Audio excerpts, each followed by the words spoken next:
time to make a bookcase.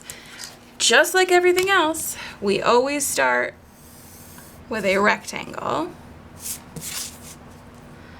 Again, I want my bookcase up against the wall, so I'm going to make sure that my corner is touching that floor and wall line. Okay. I'm going to connect it back however wide I want my bookcase to be.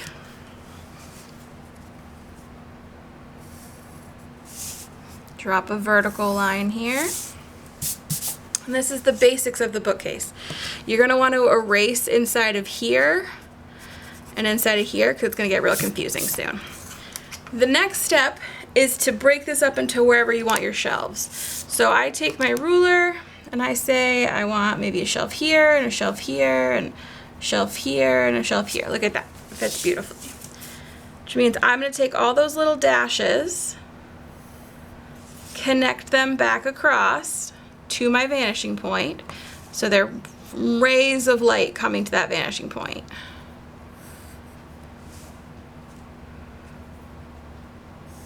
Okay, so those are my basic shelves.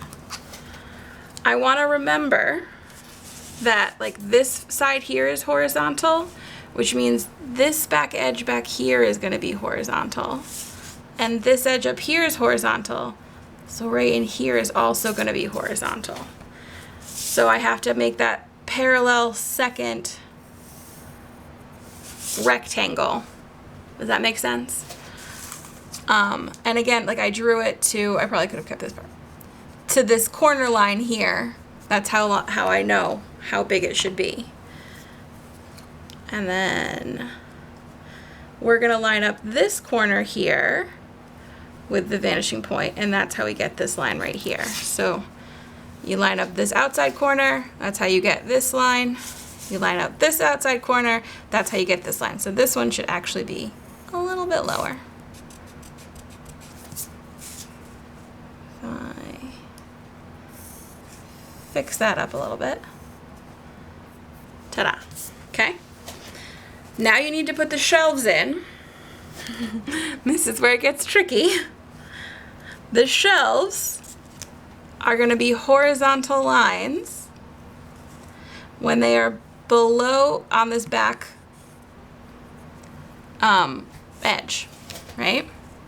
They are going to go above the shelf line if it is below the horizon line, but if it's above the horizon line, like this one, like a horizon line is down here, it goes underneath.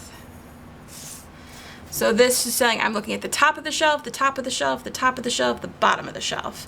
And this is like the bottom of the top. That's my cat. Everybody say hi. All right, now I'm going to line up this edge here with this point, and I'm going to extend the other part of the shelf. This part here where it hits the back, extend the line. Line it up with this part with the vanishing point, extend the line. Line this up with the vanishing point, extend the line. Okay, and then you can erase the little bit of the shelf that doesn't need to have a line. And that is how you make a bookcase. You could then add all kinds of stuff, like a very noisy cat, or something else that you would like to add to your design.